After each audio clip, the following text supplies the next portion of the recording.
Halo Sobat Investor, Assalamualaikum, selamat datang kembali di channel Invest Saham. Oke guys, jadi pada video kali ini kita akan membahas saham Astra International yang sudah mengesahkan pembagian dividen final yaitu sebesar 62% dari laba bersihnya. Dan tentunya ini menjadi kabar gembira ya untuk para pemegang saham Astra International yang hari ini ya ada beberapa yang mengikuti RUPS tahunannya. Jadi siapa nih teman-teman yang hari ini mendapatkan souvenir dari RUPS tahunan saham Astra International? Boleh tulis kolom komentar guys ya. Nah, jadi ketika kita pegang saham blue chip yang valuasinya murah, lalu rutin membagikan dividen dan kita melakukan dividen investing, tentunya ini akan menjadikan psikologis kita itu aman dan kita tenang ya dalam membeli saham tersebut ya di harga murah, dan kita akan tetap berpikir rasional gitu guys ya, dimana dividen yieldnya pun ini tentunya ya lebih tinggi dibandingkan dividen yield dari saham-saham sektor perbankan seperti itu. Nah, jadi berapa sih besaran dividen final saham Astra International? Tentunya ya setelah disahkan, Astra International ini akan membagikan dividen final sesuai dengan usulan dari direksi dan juga manajemen perusahaan, yaitu sebesar Rp421 per lembar saham dengan tanggal cum date di 15 Mei 2024 dan payment date-nya di 30 Mei 2024 nanti. Jadi untuk pembayarannya di akhir Mei 2024 guys ya. Sedangkan tanggal cum date atau terakhir membeli saham Astra International untuk mendapatkan dividennya adalah di 15 Mei 2024. Jadi teman-teman investor masih bisa ya, masih ada kesempatan untuk tambah muatan ya sebelum tanggal 15 Mei 2024 agar bisa mendapatkan dividen yang lebih besar dari Astra International seperti itu. Apakah harga sahamnya akan naik atau tidak? Nah, kita akan bahas juga pada video kali ini. Yang penting psikologis kita tenang dulu, pikiran kita nyaman dulu gitu guys ya dalam berinvestasi, dan kita tetap fokus dengan pekerjaan kita sehari-hari yang tentunya ketika kita menambah lot di investasi saham kita, maka dividen yang akan kita dapatkan pun akan semakin tinggi. Nah, konklusinya dari hasil RUPS Astra International pada hari ini adalah total DPR-nya ya 62% dari laba bersih. Tentunya DPR ini lebih tinggi dibandingkan anak usaha dari Astra International ya seperti Auto, UNTR, itu rata-rata membagikan 40 sampai 50% saja. Tapi dividen payout ratio Astra International ini sebenarnya sudah cukup tinggi guys ya, di angka 62%. Dengan total dividen ya, kalau misal digabung dengan dividen interim adalah sebesar 519 per lembar saham. Dividen interim yang sudah dibagikan di Oktober 2023 lalu adalah Rp98 per lembar saham. Nah, riwayat dividen interim itu dari tahun ke tahun semakin tinggi guys. Jadi kalau misalkan teman-teman dividen investing ya di saham ASII dan dapat dividen final 421 per lembar saham di tahun 2024 ini, maka potensi dividen interimnya ini akan lebih besar lagi. Ya, saya prediksi sih di angka Rp100 per lembar saham gitu guys ya. Karena setiap tahun dividen interim dari Astra International itu tentunya akan semakin besar lagi.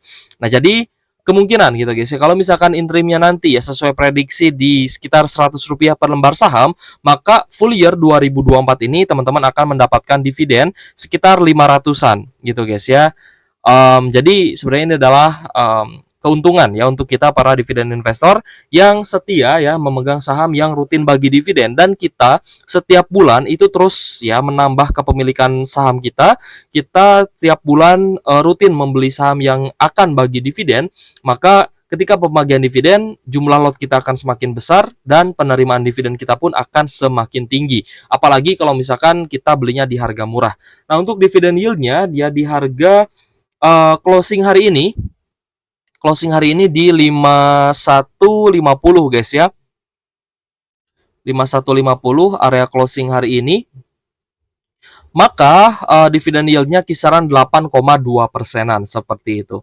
Jadi semakin murah kita membeli saham Astra International, maka dividen yieldnya akan semakin tinggi. Dan teman-teman yang kemarin beli di 4.800-an guys ya untuk harga saham Astra Internationalnya, maka teman-teman akan mendapatkan yield yang lebih tinggi lagi. Nah, kemarin kan sempat turun ya ke 4880 ya kalau nggak salah. 4880 kita bagi ya 421 per lembar saham, kita bagi dengan harga terendah kemarin. Kita coba cek ya. Kalau nggak salah sih ya di 4880 guys ya kemarin. Bagi 4880 ya, maka dividen yield-nya ya teman-teman yang kemarin ambil di harga termurah adalah sekitar 8,6%-an seperti itu. Dan dividen yield 8,6%, tentunya itu lebih tinggi dibandingkan dividen yield dari saham-saham sektor perbankan ya seperti BRI, BCA, BNI dan juga Mandiri gitu guys ya. Jadi dari sisi dividen yield tentu saja Astra International ini lebih tinggi ya dibandingkan saham-saham perbankan.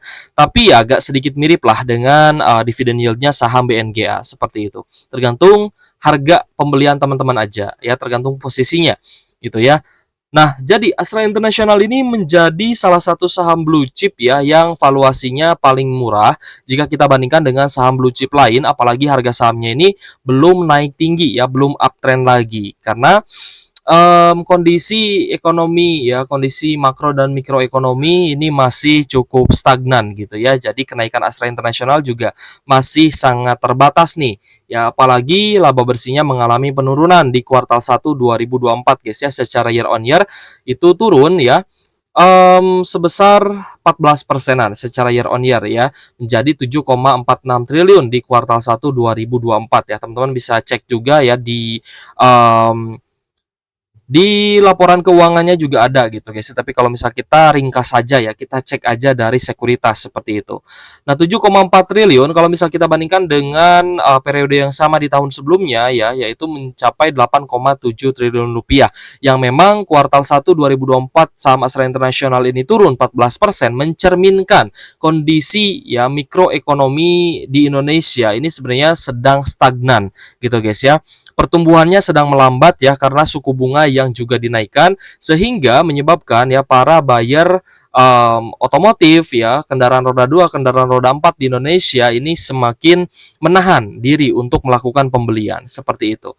Nah, tapi dari sisi valuasi ya dan juga harga Astra International ini menjadi salah satu saham blue chip ya yang harga sahamnya masih belum naik tinggi, masih ada upside yang sangat tinggi guys ya. Kalau misalkan Astra International bisa uptrend kembali, lalu dari sisi valuasi juga cukup reasonable. Ya, sangat-sangat undervalue kalau misalkan saya lihat. P/E ratio di angka 7 kali ya dengan PBV 1 kali saja gitu guys ya. Dan Astra International ini juga termasuk ya di dalam deretan 14 perusahaan konglomerat paling terpercaya di dunia. Yang paling atas ada Samsung, lalu ada LS dari Korea Selatan ya, Samsung juga dari Korea Selatan. Lalu ada Larsen and Turbo dari India, lalu yang keempat ya, di posisi keempat ada Astra International dari Indonesia. Lalu ada CZ dari Korea Selatan, lalu ada Itausa dari Brasil ya, Resilience Industries dari India, SK Ing dari Korea Selatan dan West Farmers dari Australia ya, West Farmers dari Australia juga termasuk ya. Nah, ini Astra International sebenarnya adalah perusahaan yang fundamentalnya cukup bagus ya kita melihat. Um, Meskipun ya untuk full year 2024 diproyeksikan labanya akan sedikit mengalami penurunan dibandingkan 2023 lalu, tapi masih akan lebih tinggi dibandingkan tahun 2022 gitu guys ya. Lalu untuk net profit margin di angka 9,19% ya dengan dividen yield full year 2023 lalu adalah sebesar 12,50%. Jadi tergantung nanti ya untuk dividen Astra International ya. Kalau misalkan coba kita langsung hitung aja ya. 421 ya, 421 misalkan ya dividen interim nanti di bulan Oktober bagi 100 per lembar saham misalkan. Ya berarti 521 per lembar saham ya kita bagi dengan harga hari ini aja. Misalkan teman-teman belinya di harga hari ini ya 5150. Nah, maka teman-teman akan mendapatkan total dividen yield sebesar 10%-an gitu guys. Jadi cukup oke lah untuk dividen investing ya di saham Astra International. Kita cek dari return on asset ya sekitar 7%-an dan return on equity di angka 15,74%. Dari rasio fundamental sebenarnya tidak ada masalah ya, valuasinya juga masih murah, harga sahamnya juga belum naik tinggi dan kita akan cek juga ya faktor-faktor apa saja yang menyebabkan laba Astra International di kuartal 1 ini bisa turun sekitar 14%-an ya. Selain dari faktor ekonomi yang ada di Indonesia. Laba bersih tersebut tercatat sedikit membaik apabila mengecualikan penyesuaian nilai wajar atas investasi di Gotoh dan Hermina, yakni menjadi 8,13 triliun atau turun 5% secara tahunan atau year on year-nya. Nah, terkait dengan nilai wajar investasi di Gotoh ya guys ya, dan juga Hermina ya, kalau misalkan saham Hermina ini saya rasa cukup oke lah, tidak ada masalah ya. Tapi kalau untuk Gotoh ya memang masih mencatatkan kerugian. Tapi ya ada wacana katanya Gotoh akan mulai menghijau gitu guys ya, akan mulai profit ya. Tapi ya kita lihat saja ke depannya apakah benar-benar akan profitable ya saham Gotoh ini atau tidak, seperti itu. Mengutip laporan keuangannya, capaian laba tersebut berasal dari pendapatan bersih 81,21 triliun rupiah. Pendapatan ini turun 2% dibandingkan periode yang sama pada tahun sebelumnya sebesar 4,76 triliun rupiah guys ya. Nah, jadi kalau dari sisi pendapatan atau revenue sebenarnya ini hanya turun 2% saja gitu guys ya. Nah, langsung saja kita cross check ya dari sisi finansial untuk kuartal 1 2024. Kalau misal kita perhatikan secara kuartalan, kalau misalkan kita cek secara kuartalan ya, dari kuartal 4 ke kuartal 1 2024 ya, kuartal 4 2023 ke kuartal 1 2024, maka sebenarnya dari total pendapatan Astra International ini masih ada kenaikan dari 75 triliun ya menjadi 81 triliun rupiah. Sebenarnya kuartalannya ada kenaikan, tapi secara year on year ya memang turun gitu ya, dari 82,9 triliun ya turun menjadi 81,2 triliun. Tapi banyak sekali analis yang berpendapat bahwa kuartal 1 2024 Astra International ini sebenarnya masih wajar ya, di mana kondisi ekonomi sedang turun ya, sedang ada perlambatan dan stagnan gitu ya, tapi laba Astra International pada kuartal 1 2024 masih cukup oke. Lalu kita cek dari total beban pokok penjualan ya, ternyata kuartalannya ada kenaikan nih guys, dari 55 triliun menjadi 63 triliun, sedangkan year on year ada sedikit turun ya, dari 65 triliun menjadi 63 triliun. Sedangkan untuk laba kotornya ini juga sebenarnya ada sedikit penurunan kalau misalkan secara year on year, dan turun lumayan cukup dalam ya kalau misalkan secara kuartalan. Jadi laba kotornya turun gitu guys ya. Dari 19,7 triliun menjadi 17,5 triliun rupiah. Nah, untuk total beban usaha juga ada penurunan gitu guys. Jadi laba kotornya turun ya, turun lumayan cukup dalam karena labanya juga, total beban pokok penjualannya juga ini cukup besar ya sebenarnya kalau misalkan secara kuartalan. Kita cek dari laba usaha juga secara kuartalan memang ada penurunan. Lalu penghasilan lain-lain ini juga turun ya secara year on year. Jadi ya wajar ya laba bersihnya turun 14%. Kita cek juga ya laba yang dapat diatribusikan terhadap entitas induk adalah 9,7 triliun. Ini turun dibandingkan tahun sebelumnya ya, yang sebesar 11,59 triliun, dan secara kuartalan juga turun gitu guys ya. Dari 10,9 triliun menjadi 9,7 triliun rupiah saja.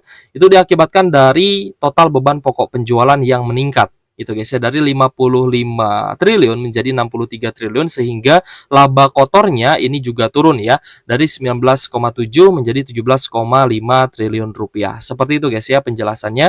Jadi laba Astra International ini ada beberapa kontribusi yang cukup besar ya, salah satunya adalah dari sektor otomotif, lalu jasa keuangan, penjualan alat berat, pertambangan, konstruksi dan juga energi, dan sisanya berasal dari sektor agribisnis, infrastruktur dan juga logistik serta properti guys ya.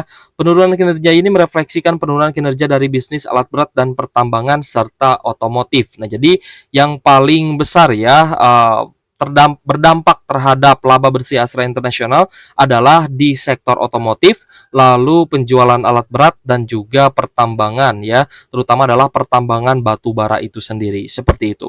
Jadi untuk Astra International ya, kita cek memang labanya turun 14%. Jadi apakah teman-teman masih menghold saham Astra International untuk jangka panjang, atau sudah mulai berpikir untuk mencari saham bagus ya, yang lainnya yang punya prospek yang lebih bagus dari Astra International, karena di 1 tahun terakhir harga sahamnya masih turun 23%-an. Boleh tulis pendapat teman-teman di kolom komentar kalau misal teman-teman sudah menemukan saham lain yang lebih bagus lagi untuk diversifikasi gitu guys ya. Nah, untuk diversifikasi investasi ya, saya tetap ya dengan pendirian gitu guys ya, bahwa diversifikasi itu penting ya. Setidaknya untuk dividen investing saya sudah memilih ya 3 sektor yang paling cocok ya untuk investasi jangka panjang di Indonesia. Yang pertama adalah saham-saham sektor perbankan, lalu yang kedua adalah saham-saham di sektor batubara, lalu yang ketiga adalah saham di sektor otomotif ya guys ya. Karena di Indonesia ini ya saham sektor otomotif ya itu sebenarnya juga terus bertumbuh, apalagi ada beberapa saham otomotif yang ternyata melakukan ekspor ke luar negeri. Oke guys, jika ada pertanyaan boleh tulis kolom komentar guys ya. Thank you for watching. See you on the next video. Wassalamualaikum.